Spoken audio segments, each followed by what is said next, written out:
Hello friends, welcome to C N study method. So friends, तो इस video में हम लोग प्राकृत संख्या नेचुरल नंबर की पार्ट 2 वीडियो क्रियाकलाप 2 में हम लोग पढ़ेंगे प्राकृत संख्या से संबंधित प्रश्नों को हल करेंगे। मतलब कि पहले हम लोग यहाँ उसकी उप सब्जेक्ट को समझते हैं। प्राकृत संख्या क्या होता है हमने पहली वीडियो में समझ लिया, उसके बाद उससे रिलेटेड क्वेश्चन को सेकेंड वीडियो में समझ रहे हैं। ठीक है, चलिए शुरू करते हैं। क्रियाकलाप एक्टिविटी 2। एक्टिविटी फर्स्ट में हम लोगों ने देखा कि गिनती हम लोग कैसे पढ़ते थे, फिर उसको सिंबल कैसे मिला और कहाँ तक गया। इसमें अब हम लोग ये एक्टिविटी 2 में नया चीज़ सीखेंगे। नीचे दी गई संख्याओं को बढ़ते एवं घटते क्रम में लिखिए। अब देखिए, बढ़ते एवं घटते क्रम में किस प्रकार लिखा जाता है। संख्याएं बढ़ते क्रम एवं घटते क्रम, ये सब क्या है? प्राकृत संख्या है। अब देखिए, ये संख्या है, एक एक अलग अलग होता तो अंक, और ये साथ में है तो ये संख्या है। ये सब क्या है? प्राकृत संख्या। भाई, 1 से लेकर के 10 तक की संख्याओं को ही तो मिलाकर के ये और संख्या बनी हुई है ना, तो ये सब क्या है? प्राकृत संख्या है। अब यहाँ पर ये दिया गया कि बढ़ते क्रम एवं घटते क्रम किसे कहते हैं? Ascending order and descending order.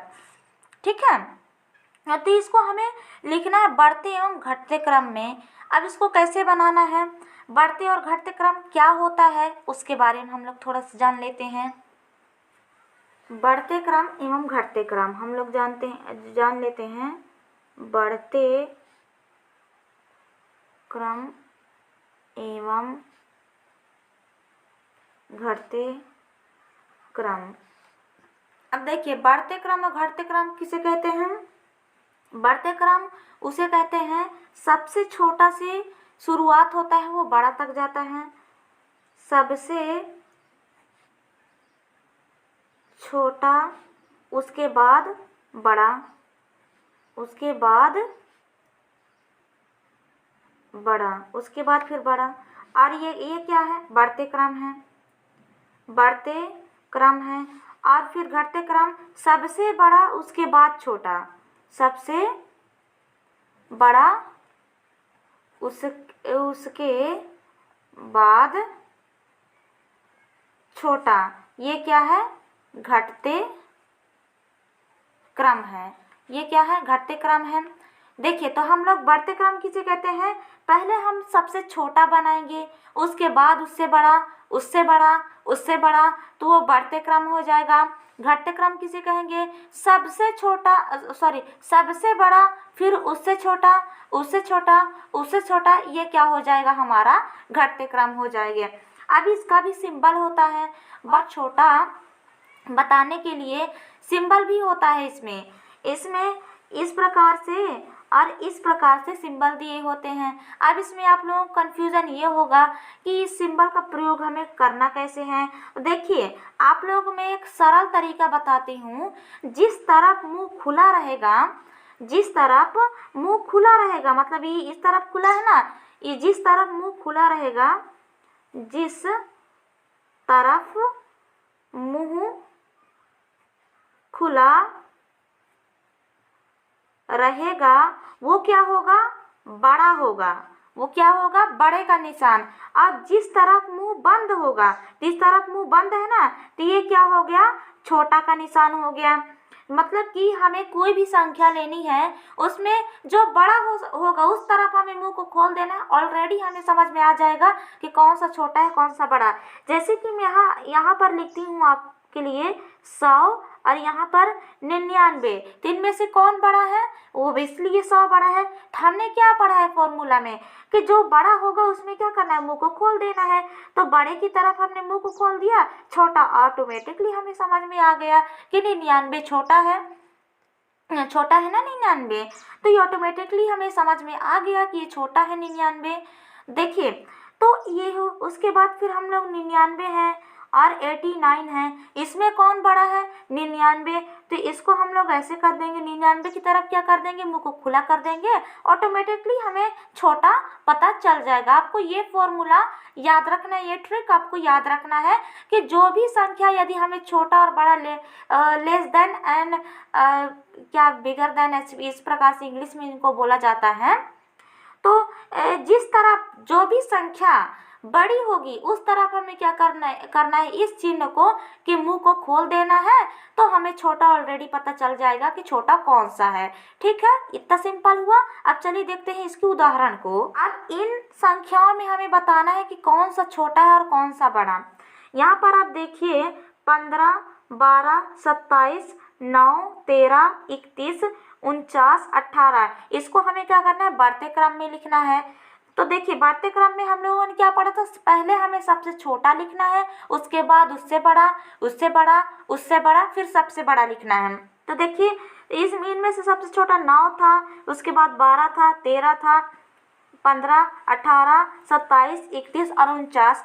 अब इसमें बढ़ते क्रम तो ये बन गया। अब घटते क्रम जस्ट इसका उल्टा लिख दो, पीछे से स्टार्ट कर दो। 49, 31, 27, 18, 15, 13, 12, 9, इस प्रकार से घटते क्रम हमको पता चल गया।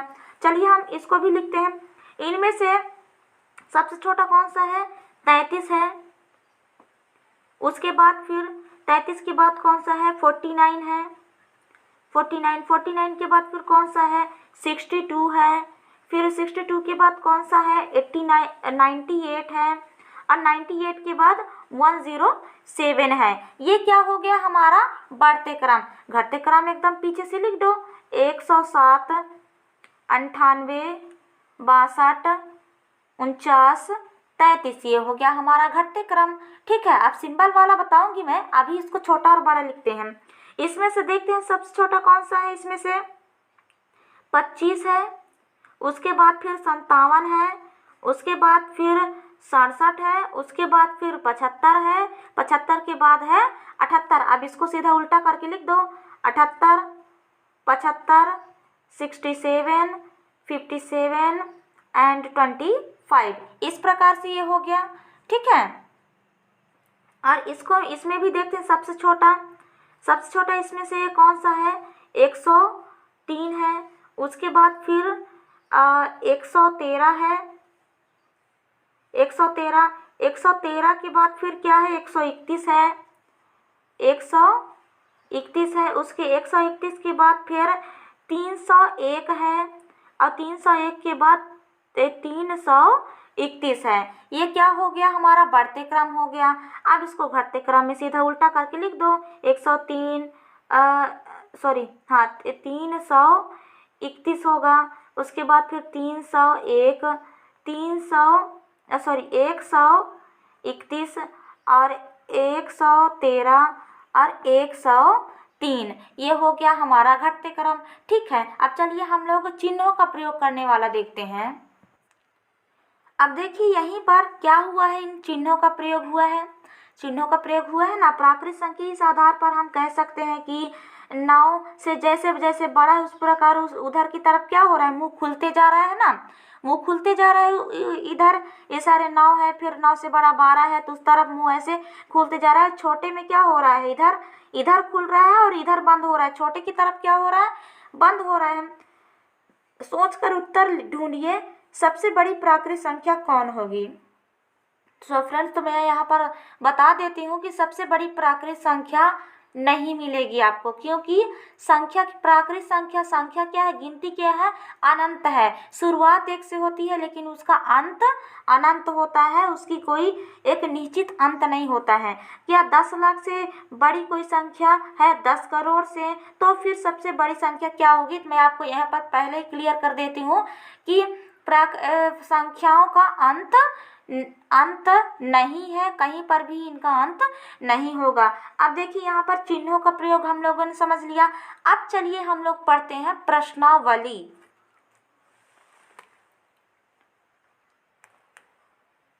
ये प्रश्नावली हम लोगों ने देखा। अब यहाँ पर हम लोग समझेंगे कि चिन्हों का प्रयोग कैसे करना है। प्रश्नावली एक्सरसाइज 1 है इसमें। ठीक है, पहला है सबसे छोटी प्राकृत संख्या कौन सी है। हम लोगों ने पहले वीडियो में पढ़ा था ना कि सबसे छोटी प्राकृत संख्या 1 है। तो आप ऐसे एक लिख दीजिए। कहीं पर के भी कंपटीशन एग्ज़ाम आपके होंगे तो ये सारी चीज़ बहुत ज़्यादा यूज़फुल है। यदि इस वीडियो को कोई और व्यक्ति देख रहे हैं, जस्ट लाइक कंपटीशन एग्ज़ाम की तैयारी करने वाले छात्र इसको देख रहे हैं, तो वो लोग ज़रूर, क्योंकि गणित समझाने का जो फॉर्मूला, जो तरीका होता है वो बेसिक लेवल में जितना अच्छा दिखाया गया होता है वो आपको एडवांस में नहीं मिलेगा। इसलिए यदि आपको शुरुआती लेवल से तैयारी करना है, यदि आपको सच में एक गणित का विद्वान या सभी सब्जेक्टों का विद्वान बनना है तो आपको छोटे क्लासेस से तैयारी करनी होगी, तभी जाके आपको ये समझ में आएगा। जैसे कि मुझे आया, मैं भी बहुत सारे चीज़ों की तैयारी कर रही हूँ परीक्षाओं की, लेकिन मुझे जो बेटर लगता है वो है कि छोटे कक्षाओं के पुस्तकों के, हर विषय की पुस्तक आप पढ़िए। उनसे आप लोगों को पता चलेगा कि छोटे कक्षाओं में कितनी बड़ी बड़ी ज्ञान दिए गई हैं, लेकिन उसको हम लोग सीख नहीं पाए हैं। इसलिए मेरा मकसद ये भी है कि जो लोग गणित बेसिक लेवल से और एकदम क्लियरली हर कॉन्सेप्ट को समझते हुए समझना चाहते हैं तो उनके लिए ये हमारा ये वीडियो उपलब्ध है, CN स्टडी मेथड। आप लोग देखिए इनको और इनको अच्छे से समझिए। सबसे छोटी प्राकृतिक संख्या 1 है। यहाँ पर देखते हैं दूसरा नंबर 41,600 तथा 41,006 में कौन सी संख्या बड़ी है।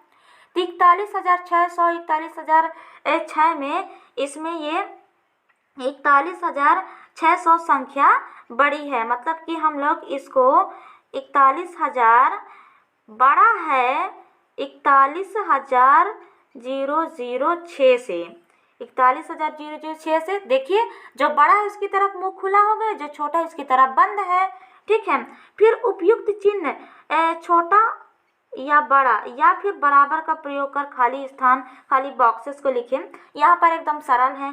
पहला 45 21 से इनमें से कौन बड़ा है? 45। ओबियसली 45 बड़ा है, तो 45 की तरफ मुंह खुला है, 21 की तरफ बंद है।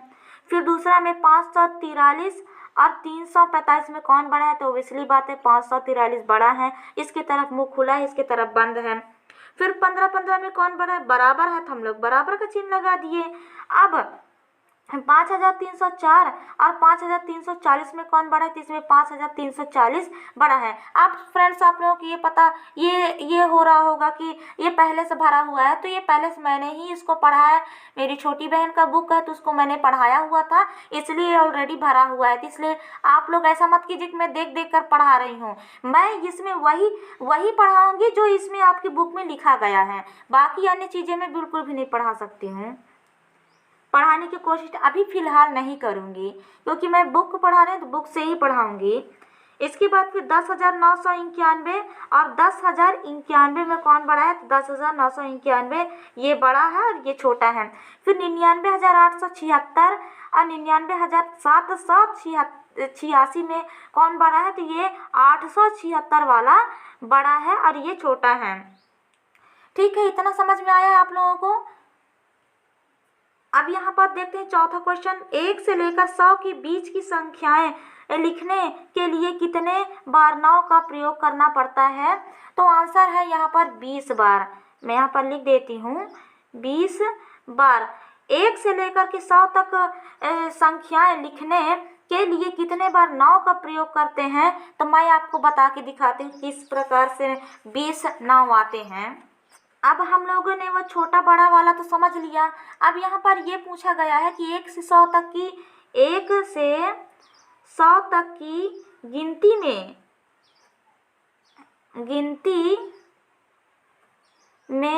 9 कितने बार आते हैं? कितने बार आता है 1 से 100 तक। अब मैं आपको आपके डाउट्स क्लियर करती हूँ कि 1 से 100 तक की गिनती में 9 कितने बार आते हैं। 1 से 10 तक वाले में 1 9 आया। 11 से 20 तक वाले में 19 आया। फिर 21 से 30 तक वाले में 29 आया। फिर 31 से 40 तक वाले में 39 आया। फिर 41 से 50 तक में 49 आया। फिर 51 से 60 तक में 59 आया। 61 से 70 तक में 69 आया। फिर 71 से 80 तक में 79 आया। 81 से 90 तक में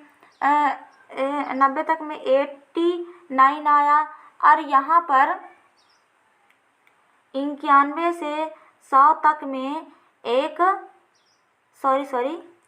ऐसा नहीं होगा, ये पूरा 91, 92, 93, 94, 95, 96, 97, 98, 99 और ये 100 इतना हुआ। ये देखिए इतना हुआ ना। अब यहाँ पर हम लोग गिनते हैं। एक नाव यहाँ पर है, और एक नाव यहाँ पर 1, 2, 3, 4 और ये 5, 6, 7, 8, 9 और ये 10 और फिर 10 के बाद 11, 12, 13, 14, 15, 16, 17, 18, 19 और ये 20। देखिए हुआ ना। 20 नाव आए हैं ना। 20 नाव आया है, 20 बार आया है ना नाव। 20 बार एक से लेकर के 10 तक में नाव, फिर 11 से लेकर के 20 तक में 19 वाले में नाव, 21 से 29 तक में एक नाव, 31 से 40 तक में एक नाव, 41 से 49 तक में एक नाव, 51 से 60 तक में एक नाव, 61 से 70 तक में एक नाव, 71 से 80 तक में 79 वाले नाव और 81 वाले में 2 नाव है, एक 90 में और एक 89 में। उसके बाद फिर 91 से लेकर के 99 तक के ये जितने भी नाव हैं, इन सभी नाव को गिन करके देखिएगा। 20 बार ये नाव आएंगे। आई होप आपको ये डाउट्स क्लियर होगा। यदि आपके कोई भी एग्ज़ाम में आता है कि 1 से 100 तक की गिनती में कितने बार नाव आते हैं, या 1 से 20 तक के, 1 से 50 तक की गिनती में कितने बार नाव आते हैं, तो आप लोग अनुमान लगा करके इसको आप जान सकते हो। ठीक है, तो नाव कितने बार आते हैं? 20 बार आया है। फिर 5वां है 4 अंकों की सबसे बड़ी प्राकृत संख्या तथा 1 अंकों की सबसे छोटी प्राकृत संख्या के बीच का अंतर निकालिए। अब देखिए, सबसे बड़ी प्राकृत संख्या और सबसे छोटी प्राकृत संख्या हम किसे कहते हैं? सबसे छोटी प्राकृत संख्या आप लोगों ने यहाँ पर देख लिया कि 1 है, और सबसे बड़ी प्राकृत संख्या मैं आपको बता देती हूँ 9 है। यहाँ पर लिख देती हूँ, सबसे बड़ी प्राकृत संख्या क्या है? 9 है, सबसे बड़ी प्राकृत संख्या। इसी से रिलेटेड अब हम लोगों ने 5वीं कक्षा में आप लोगों ने पढ़ा है कि ये सबसे छोटी प्राकृत संख्या 1 है। उसके बाद 1 अंक की, 2 अंक की, 10, 3 अंक की, 100, 4 अंक की, 1000, 5 अंक की, 10,000, इस प्रकार से आप लोगों ने पढ़ा होगा ना। और सबसे बड़ी संख्या में 9 होती है प्राकृत संख्या, तो 2 अंक की 99, 3 अंक की 999, 4 अंक की 9,999, 5 अंक की 99,999। इस प्रकार से ये क्या है? सबसे बड़ी प्राकृत संख्या है। इसमें क्वेश्चन क्या पूछा है? 4 अंकों की सबसे बड़ी प्राकृत संख्या तथा 3 अंकों की सबसे छोटी प्राकृत संख्या के बीच का अंतर निकालिए। तब मैं आपको अंतर निकाल के बताती हूँ। अब यहाँ पर ये देखिए, सबसे छोटी प्राकृत संख्या, सबसे छोटी प्राकृत संख्या क्या है? 1 है। और सबसे बड़ी प्राकृत संख्या, सबसे बड़ी प्राकृत संख्या है 9। अब इसमें से जैसे 1 अंक की सबसे छोटी संख्या 1, 2 अंक की 10, 3 अंक की 100, 4 अंक की 1000, 5 अंक की 10,000, 6 अंक की 1,00,000, इस प्रकार से 1, 2, सैकड़ा, 1000, 10,000 और ये लाख। इस प्रकार से आगे तरफ गिनती बढ़ती जाएगी। और 1 अंक की सबसे बड़ी संख्या 9, 2 अंक की 99, 3 अंकी 999, 4 अंकी 9,999 और 5 अंकी 99,999। इस प्रकार से ये जितने भी महाशंख तक, जितने भी अनंत तक, अब मैं बताई ना, गिनती तो का अंत ही नहीं है, बहुत लंबा तक जाता है ये सारी चीज़ें। तो इस प्रकार से आप लोग ने पढ़ा ही होगा। अब इसमें ये पूछा था क्वेश्चन में, देखिए अब इसमें क्वेश्चन क्या पूछा गया है कि 4 अंकों की सबसे बड़ी प्राकृत संख्या और 3 अंक की सबसे छोटी प्राकृत संख्या का अंतर बताइए। अब 4 अंक की सबसे बड़ी संख्या इकाई, दहाई, सैकड़ा, हजार, 4 अंक की हुई सबसे बड़ी प्राकृत संख्या। उसके बाद फिर क्या पूछा है, 3 अंक की सबसे छोटी प्राकृत संख्या। अब 3 अंक में 1, 2 और ये 3, तो 3 अंक की सबसे छोटी प्राकृत संख्या क्या है, 100 है। अब इसमें हमको क्या करना है, अंतर बताना है, मतलब घटाना है। अंतर मतलब क्या होता है, घटाना। अब इसको ये 9 का 9 पूरा उतर जाएगा क्योंकि 0 से यहाँ कुछ नहीं है। फिर यहाँ पर और यहाँ 9 में से 1 गया, कितने बचा, 1 बचा, और फिर ये 9, ये क्या हो गया। तो देखिए 4 अंकों की सबसे बड़ी प्राकृत संख्या तथा 3 अंकों की सबसे छोटी प्राकृत संख्या का अंतर कितना होगा, 9,899। 9,899 ये हो जाएगा, अंतर हो जाएगा। ठीक है, ठीक है, इतना आपको समझ में आया अंतर कैसे निकालना है। और सबसे छोटी, सबसे बड़ी, इस प्रकार प्राकृत संख्या यदि पूछा जाए, क्वेश्चन में आ जाए कि 5 अंकों की सबसे बड़ी प्राकृत संख्या लिखें, तो आपको आँख मूंद करके 5 ठो आपको ये पता करना है कि बड़ी प्राकृत संख्या कौन सी होती है, 9। अब आपको क्या बोला है, 5 अंकों की, आप ऐसे करके लिख लीजिए, 1, 2, 3, 4 और 5। अगर 6 अंक की बोल दी तो 1, 2, 3, 4, 5, 6, तो 6 अंकों की प्राकृत संख्या पता चल गई। हम लोग इस प्रकार से आपको लिख देना है। छोटी संख्या भी पूछा जाए कि 6 अंकों की सबसे छोटी संख्या लिखिए, तो 1, 2, 3, 4, 5 और 1 क्या हो गया, 6 अंक हो गए, सबसे छोटी संख्या ये हो गया। ठीक है, इसको इकाई, दहाई, सैकड़ा, हजार, 10,000, लाख, ये 1 लाख है। इकाई, दहाई, सैकड़ा, हजार, 10,000, लाख, ये क्या है, 9,99,999। इतना हुआ। आप, आई होप आपको ये डाउट्स क्लियर हो गए होंगे कि आपको कैसे करके ये सबसे छोटी और सबसे बड़ी प्राकृत संख्या यदि पूछा जाए तो बताना है, और इसका ये अंतर हुआ। आई होप फ्रेंड्स आप लोगों को इतना समझ में आया होगा। अब देखिए हम लोगों ने यहाँ तक समझ लिया। ठीक है, यहाँ तक हम लोगों ने समझ लिया कि कैसे इसका अंतर 9,899 ये हुआ। आपका ये प्रश्नावली खत्म हो गई, एक्सरसाइज खत्म हो गया। अब चलिए देखते हैं हमने क्या सीखा। अब देखिए हमने सीखा वी लर्नड। पहला है गणना के लिए जिन संख्याओं को उपयोग किया जाता है उन्हें हम लोग क्या बोलते हैं, प्राकृत संख्या बोलते हैं। तो गणना के लिए जिन संख्याओं को उपयोग किया जाता है उसे हम लोग प्राकृत संख्या बोलते हैं। यह हम लोगों ने पहले पढ़ चुका है। उसके बाद 1, 2, 3, 4, 5, 6 इत्यादि सभी प्राकृत संख्या, मतलब 1 से लेकर के 10 तक की जितने भी सिंबल आपको दिखते हैं वो प्राकृत संख्या हैं। तीसरा, प्राकृत संख्याओं के समूह को किससे प्रदर्शित करते हैं, n से व्यक्त करते हैं, अर्थात n बराबर इस प्रकार। और ये डैश डैश का मतलब क्या होता है, प्राकृत संख्या अनंत तक जाता है। फिर चौथा, सबसे छोटी प्राकृत संख्या क्या है, 1 है। सबसे छोटी प्राकृत संख्या 1 है, हम लोगों ने सीखा था ना पाठ में पढ़ करके पहले वाली वीडियो में।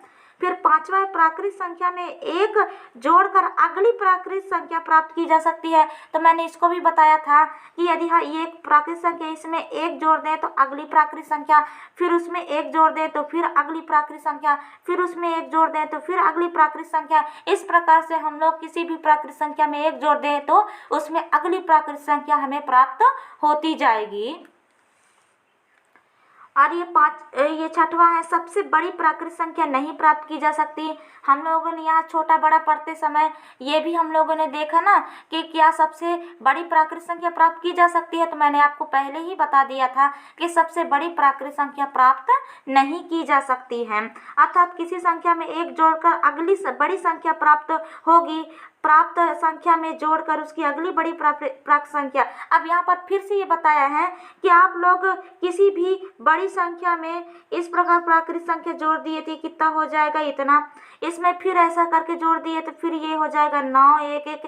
तो किसी भी संख्या में आप लोग क्या करेंगे, कोई भी प्राकृत संख्या आप 1 से 10 तक का जोड़ेंगे तो वो अगली प्राकृत संख्या प्राप्त हो जाएगी, लेकिन आपको उसका अंत प्राप्त नहीं होगा। इसलिए सबसे बड़ी प्राकृत संख्या कभी भी प्राप्त नहीं की जा सकती, वह अनंत है। आई होप फ्रेंड्स आप लोगों का हमारी ये प्राकृत संख्या से रिलेटेड क्लास 6वीं का पहला पार्ट समझ में आया होगा। प्लीज़ वीडियो को लाइक कीजिए, शेयर कीजिए, अपने एवरी फ्रेंड्स के साथ शेयर कीजिए, बताइए उन्हें कि अच्छा सा क्लास मिल रहा है, हम फ्री में हम लोग पढ़ाई करें, आप लोग पढ़ाई कीजिए। आप लोग, मैं जानती हूँ समझ में ज़्यादा नहीं आ रहा होगा, लेकिन आपको इसका महत्व बाद में पता चलेगा, इसलिए मैं आपको पहले ही बता रही हूँ। आप लोग ज़रूर से ज़रूर हमारे इस चैनल की वीडियोस को देखिए, हर पार्ट से, हर लेसन, हर विषयों से रिलेटेड आपको वीडियो मिलेंगी। आई होप फ्रेंड्स आपको समझ में आएगा, आपको अच्छा लग रहा होगा। प्लीज़ वीडियो को लाइक ज़रूर किया कीजिए।